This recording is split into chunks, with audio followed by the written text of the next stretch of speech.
आलसी के विषय में वचन देखेंगे, प्रभु का वचन क्या कहता है।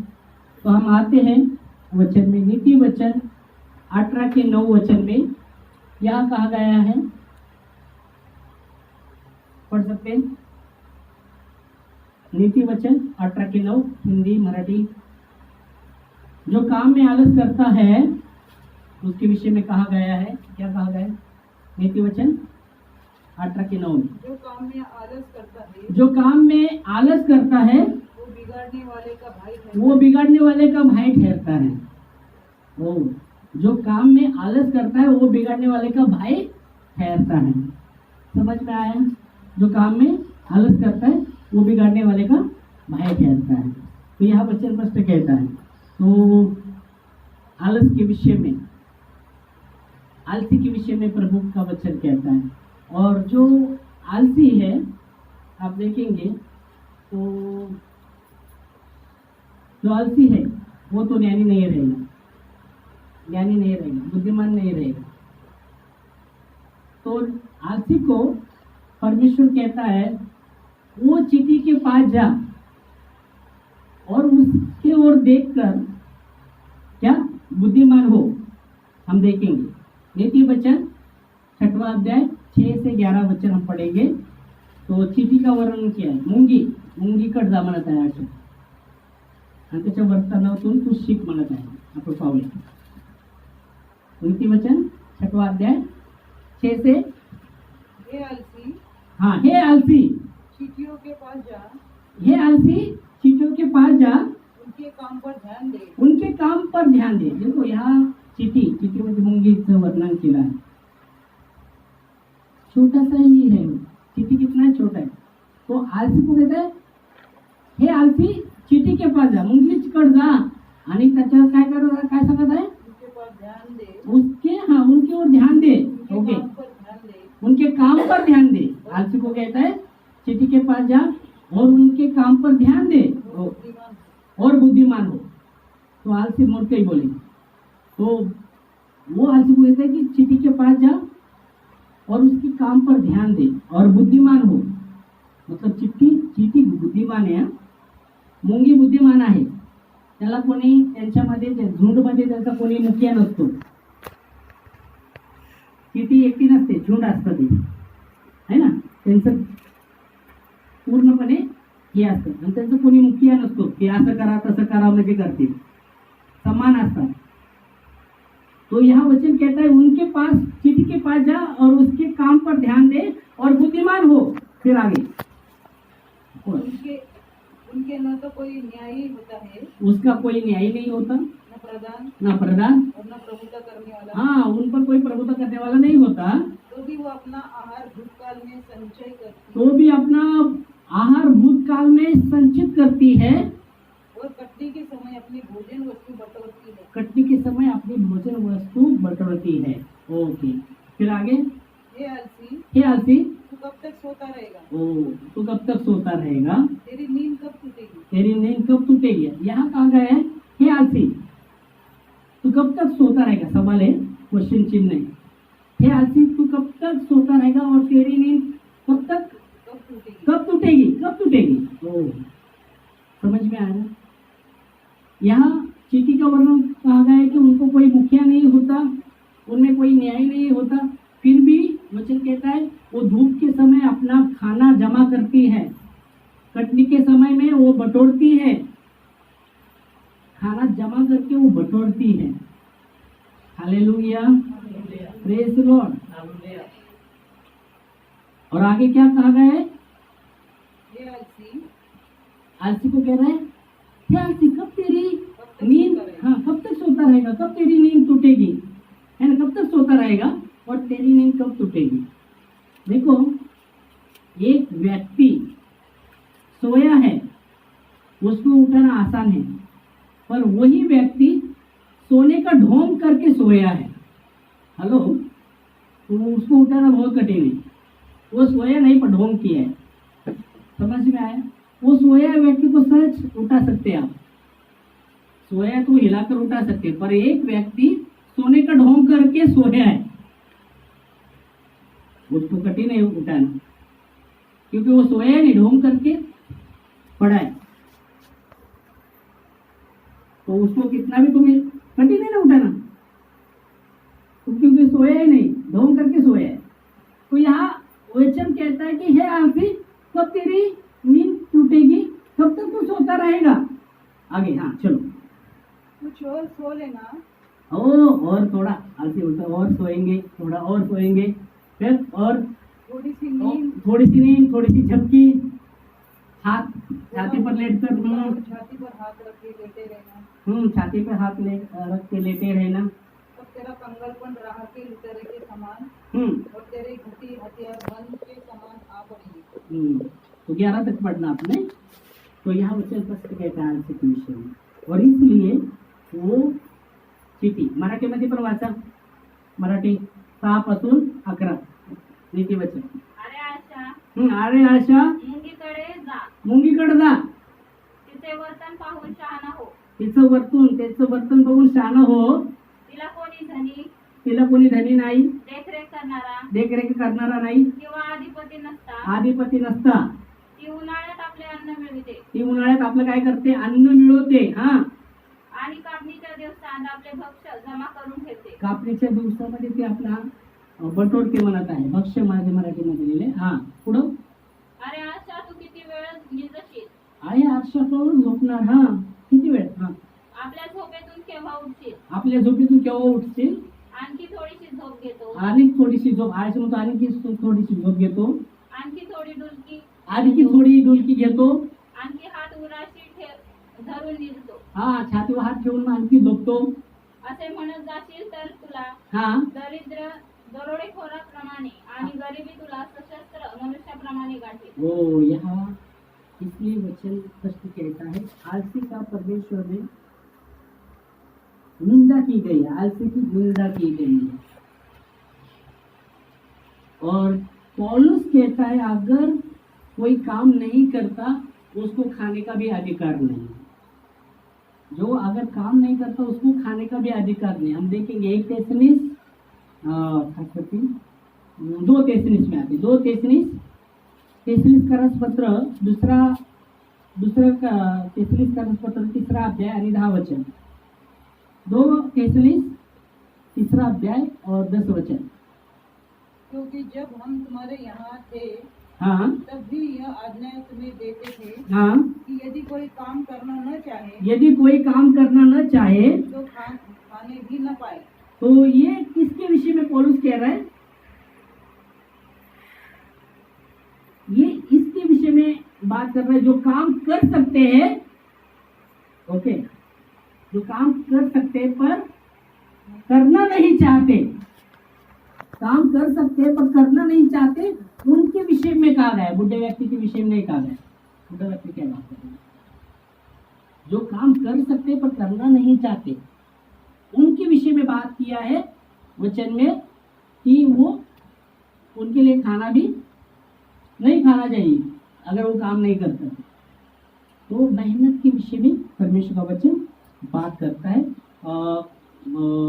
परिश्रम के विषय में परमेश्वर प्रोत्साहित करता है, हालेलुया।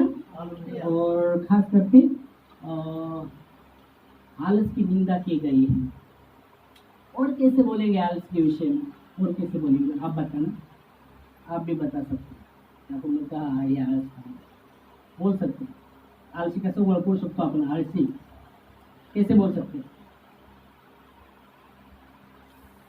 हमने देखा यहाँ आलसी क्या हम देखा कि वो सोता ही रहेगा, वो देखा हमने आलसी के विषय में, वो सोता ही रहेगा।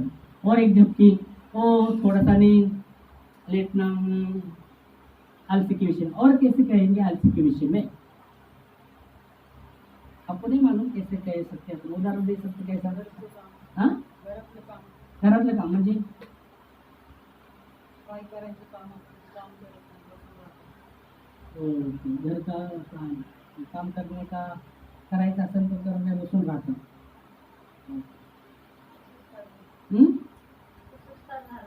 उदाहरण के लिए घर के विषय में लिया है, तो घर में 4 लोग हैं,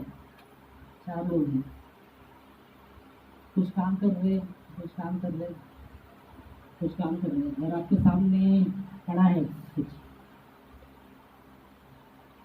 देखकर अनजाना होना, अनजाना करना, देखकर समझ में आया, देखकर भी ध्यान नहीं देना, जैसा आपको मालूम है, देखकर भी अनजाना करना है, वो करेगा ये करेगा, उसमें काय म्हणणार काम कुछ कर म्हणजे आळस करतो, समोर आहे ना ते करत आता है, पर तुरंत उठा नहीं सकता है, वो करेगा वो ये करेगा, तो वहाँ भी आप देखते एक आलस की इधर, हाँ, तो वहाँ वो भी देखते हैं आप।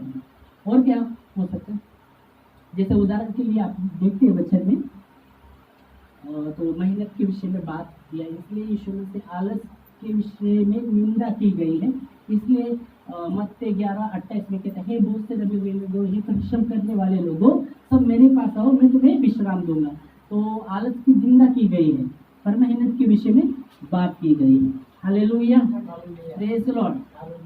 और इसलिए जब वचन में हम देखते हैं, अगर वो 2 Thessalonians 3:10 में क्या किया लिखा गया है, पौलुस कहते हैं जो काम नहीं करना चाहे तो खाना नहीं चाहिए।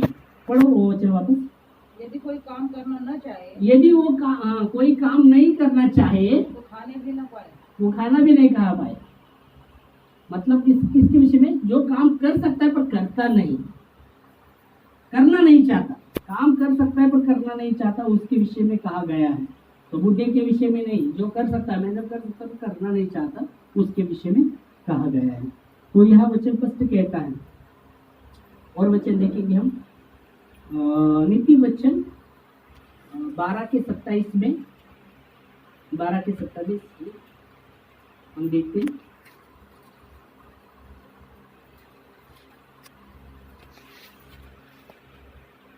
आलसी अहेर का पीछा नहीं करता, आलसी आहेर का पीछा नहीं करता, परंतु कामकाजी को अनमोल वस्तू मिलती है। पर कामकाजी मनुष्य को अनमोल वस्तू मिळती है। मराठीमध्ये पण वाचा। आळस हा आपली शिकार धरीत नाही, हाँ पण उद्योग हा मनुष्याचे मौल्यवान धन आहे। हाँ, तो यह वचन कहता है हिंदी में क्या कहा, आलसी आहार के पीछे नहीं करता, हाँ, इसलिए परंतु कामकाजी को अनमोल वस्तू मिलती जो कामकाजी है उसको अनमोल वस्तु मिलती है। Praise Lord, hallelujah. तो परमेश्वर का वचन मेहनत के विषय में, परिश्रम के विषय में प्रोत्साहित करता है, पर आलस की निंदा की गई है। Praise Lord, hallelujah. उदाहरण के लिए आप देखेंगे, जैसे बोला आलसपन ये भी सोता रहेगा, जैसा काम देखता भी नहीं करता, तो वो आलस के विषय में हम देखा है।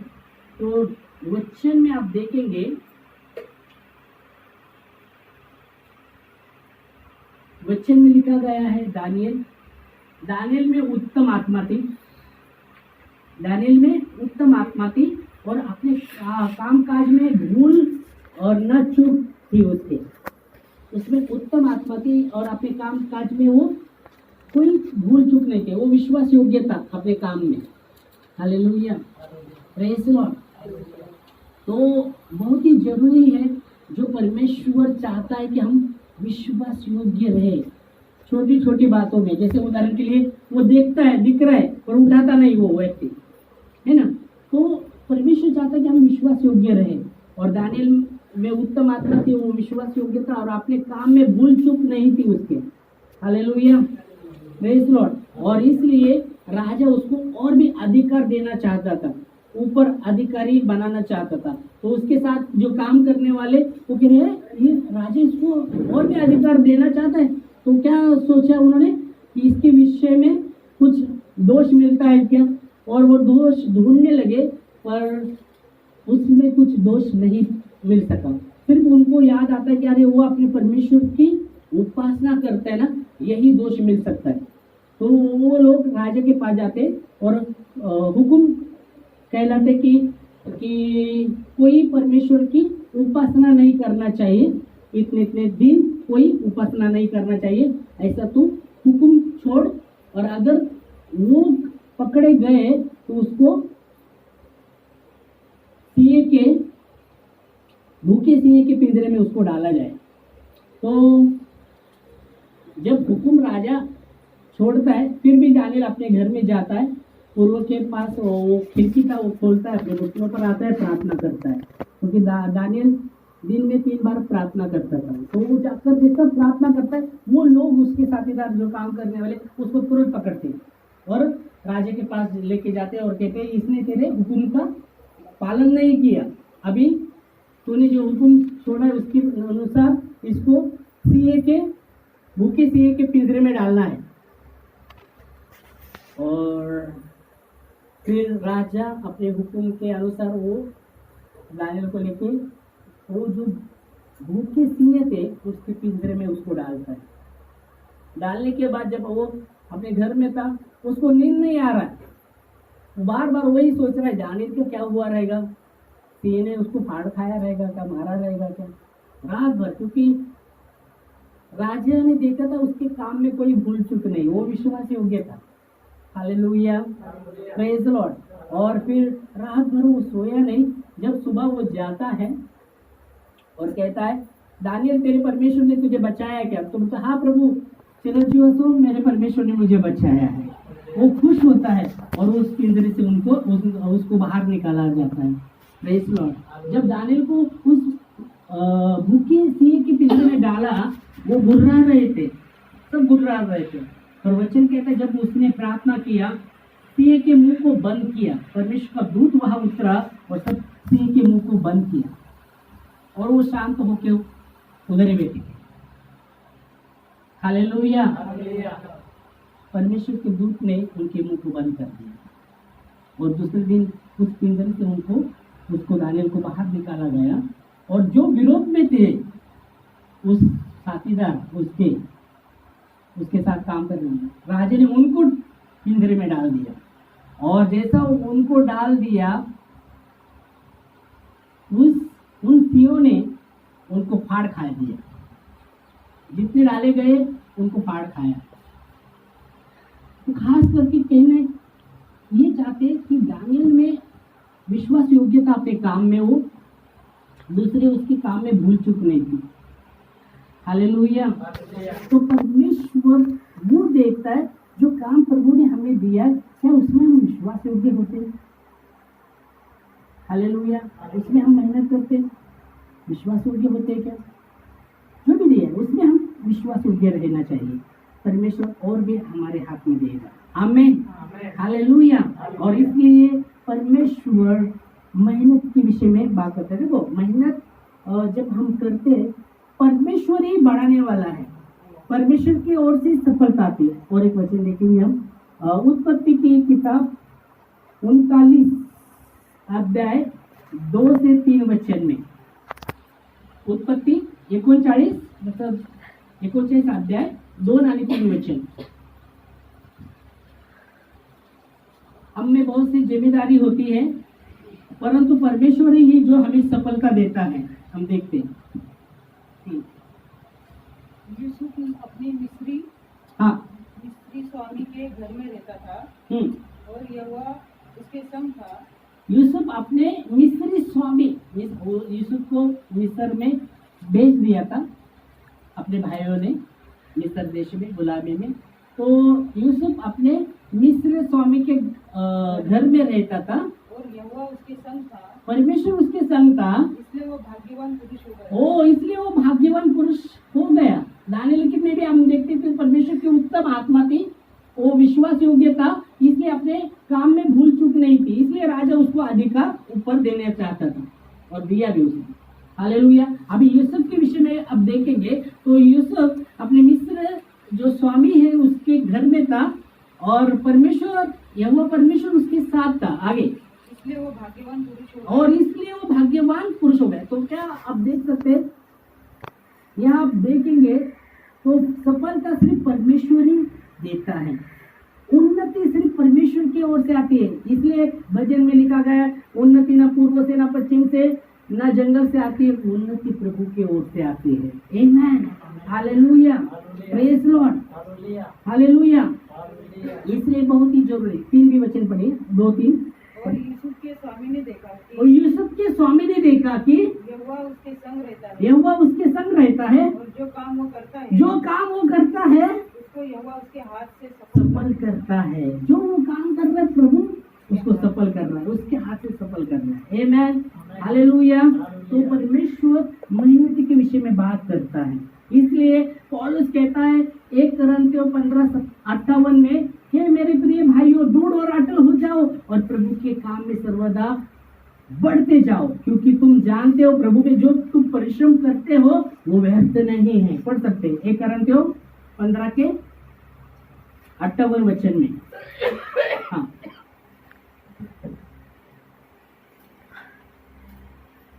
1 कोरिन्थियों 15:58। परंतु परमेश्वर का इसलिए है मेरे प्रिय भाइयों, इसलिए ही मेरे प्रिय भाइयों, दृढ़ और अटल रहो, दृढ़ और अटल रहो। प्रभु के काम में सर्वदा बढ़ते जाओ। हाँ, इसलिए मेरे प्रिय भाइयों दृढ़ और अटल रहो। हालेलुया, दृढ़ और अटल रहो। आलस को त्यागो और दृढ़ और अटल रहो। आमेन, हालेलुया। आलस को त्यागो, दृढ़ और अटल रहो और प्रभु के काम में सर्वदा बढ़ते जाओ। फिर आगे, और क्योंकि वो जानते हो कि तुम जानते हो, क्योंकि तुम जानते हो कि तुम्हारा परिश्रम प्रभु में व्यर्थ नहीं। तुम्हारा परिश्रम प्रभु में व्यर्थ नहीं है। आमेन, हालेलुया, प्रेज़ लॉर्ड। बाइबल कहती है, और यहाँ वही कह रहा है, ये प्रिय भाइयों दृढ़ और अटल हो जाओ, दृढ़ और अटल हो जाओ और प्रभु के काम में सर्वदा बढ़ते जाओ। उसमें आलस मत करो। आलस की निंदा की गई है परमेश्वर ने। इसलिए मेहनत और इसलिए कह रहा है कि प्रिय भाइयों दृढ़ और अटल हो जाओ और प्रभु के काम में सर्वदा बढ़ते जाओ। आलस को त्यागना पड़ेगा, आलस को त्यागना पड़ेगा।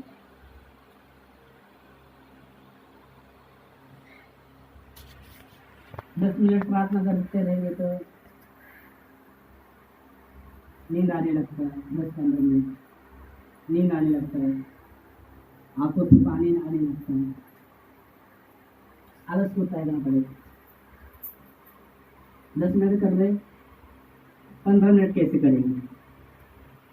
15 वाले 20 मिनट कैसे करेंगे? 20 वाले बोले आधा घंटा कैसे करना पड़ेगा? प्रभु के काम में बढ़ना है। प्रार्थना में एक चैप्टर पढ़ते रहेंगे तो 2 चैप्टर कैसे पढ़ेंगे? 2 चैप्टर वाले बोलेंगे 3 चैप्टर कैसे पढ़ेंगे? बढ़ते जाना है। हालेलुया। ध्यानपूर्वक पढ़ना है। पेपर जैसा है, 4 चैप्टर पास। 4 आज भी 4 चैप्टर और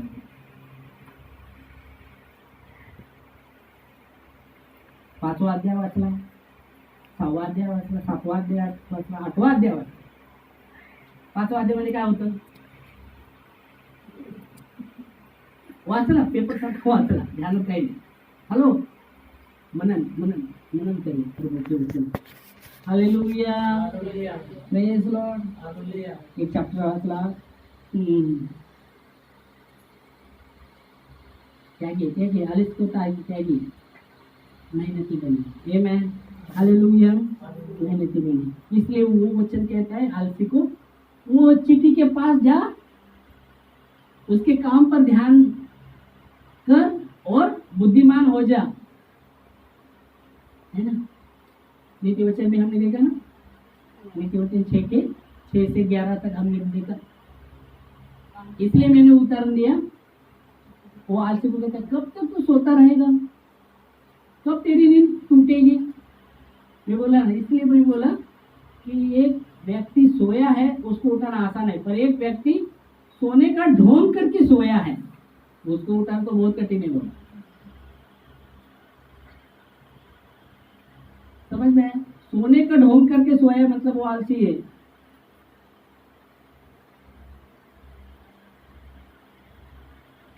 मेहनत की विषय बात करता है, परमेश्वर चाहता है। इसलिए परमेश्वर मेहनत के विषय में प्रोत्साहित करता है, पर आलस की निंदा की गई है। Praise Lord. और इसलिए प्रभु ने भी जब बुलाया लोगों को तो बोला, हे बोझ से दबे हुए लोग, वही परिश्रम कर रहे हैं, सब मेरे पास आएंगे, तुम्हें शांति मिलेगी। आमीन। अपनी जगह पे हम खड़े होंगे। और भी 2-3 वचन देता हूँ आलस के विषय में, आप घर जाके पढ़ना, नहीं थोड़ा सा पढ़ सकते तुरंत अगर लेते तो।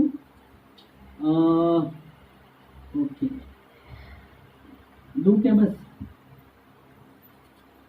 इनको ऊपर से जाएगी।